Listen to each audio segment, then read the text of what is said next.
Time now for car number 2. And Tony, I guess Ford and Mercury were a little nervous when they got around to this one.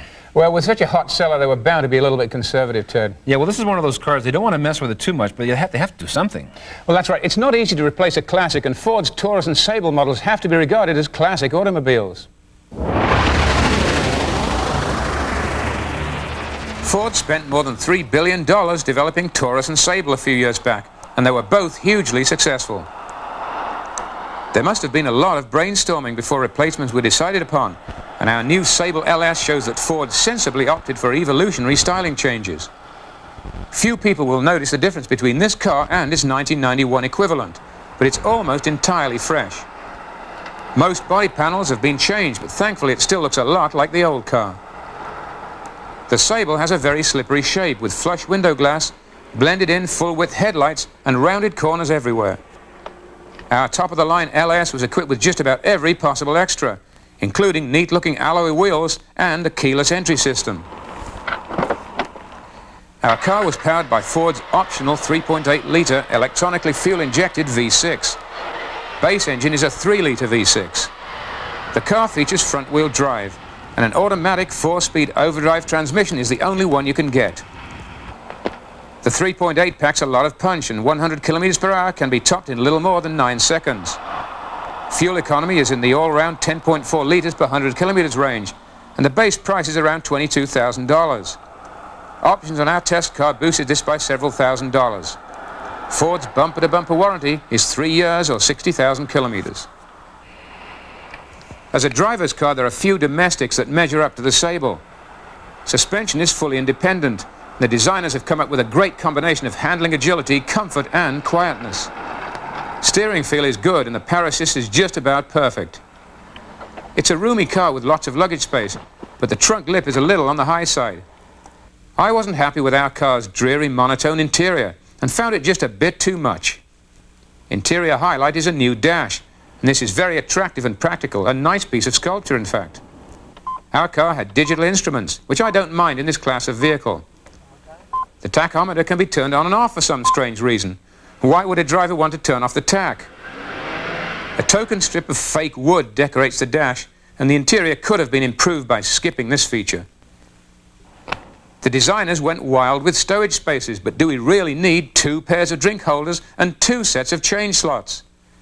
I suppose they were thinking of thirsty people who travel lots of toll roads. The neat roller shutter bin is useful, though, to keep valuables out of sight. Front seats are wide and comfortable, and both have power lumbar adjustment, great for those with back problems. The driver's seat has multi-way power adjustment, while a passenger has to do it by hand. The front door armrests are just the right height, but I found the door handle far too close to the window lift controls. There's a wonderfully complex system of sun visors, which actually works very well indeed. From the safety angle, all Sables have a driver's side airbag, and our test car is equipped with anti-lock 4-wheel disc brakes. I found the brakes effective but rather grabby, probably because the car was too new for them to have had a chance to bed in. The car is an excellent piece of evolutionary development. The Sable needed changing, but not too much. Competition is hectic out there, though, and buyers have a wide choice. The new Ford Taurus is almost identical, and GM offers lots of alternatives, including the Chevy Lumina, Pontiac Bonneville, Buick Regal, and Olds Cutlass Supreme.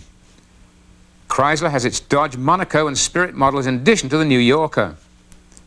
Imports include the Toyota Camry, Honda Accord, Nissan Stanza, and Subaru Legacy. There's also the Volkswagen Passat and the BMW 318i. Well, there's not too much wrong with this one, Ted, and I give it a driving dollar value of 7/8 of a tank. I think you're being generous here. First of all, I want to take issue with you. This car is not a classic. It's an interesting car, and when they spent almost $4 billion on it way back in the 80s, early 80s, it was fine. I'm glad they did it because it's basically revolutionized car styling in North America, but a classic it ain't.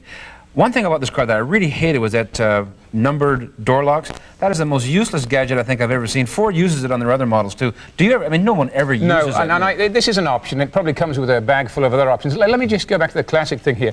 I think the reason this car is a classic, this was the first North American company to have the boldness and the bravery to go out there and come up with something very European, very Japanese, if you like, but something different from the boxy stuff they've been doing before. And I think it will go down in history as one of the boldest moves that North American industry ever made, and therefore I think classic status is deserved. I would not call it a classic. Interestingly, when it came out, it was supposed to replace the Crown Vic, but they kept the Crown Vic as well, so they had two sort of offerings for Middle America, I guess. And this is not a classic. Landmark, I'll give you landmark. Interesting, I'll give you that. Classic, sorry. The interior, this is like a cat house nouveau. That is the ugliest interior I've ever seen. When are they going to learn about that sort of stuff? Make it understated, don't plaster. Well, some have, you seen. This is what the emphasis that people like Lexus are placing and BMW. Different tones inside, different colors, grays, blacks, and so on. You can have some color in there, but don't give me this horrible monotone interior. And it's wood, very dull. that's not wood. That looks like something out of a game board or something. It's the worst looking junk I've ever seen. Ford got to get their engineering department together and sit them down and have some strong words with them, I think. Yeah, a product of the chemical forest. But the car is very good. As family cars go, they don't come very much better than this. It's a good size, there's lots of room in the back, good drivetrain and so forth. And I was kind of worried when they announced they were replacing this, because the original one was such a good concept, first time around, as we said at the time. Yeah, I guess what I'm saying is, okay, I'm glad you restyled it, but they went the wrong way. Okay, we've got to sum up here. Things we didn't like: the dreadful monotone interior and rather grabby brakes may have been due to the newness of the car. On the plus side, wonderful engine, drivetrain, styling was excellent and very roomy too. Got to give this one a driving dollar value of 7/8 of a tank. It comes very close to being the perfect family car, Ted. Perfect family car? Maybe. We'll be right back. Usually when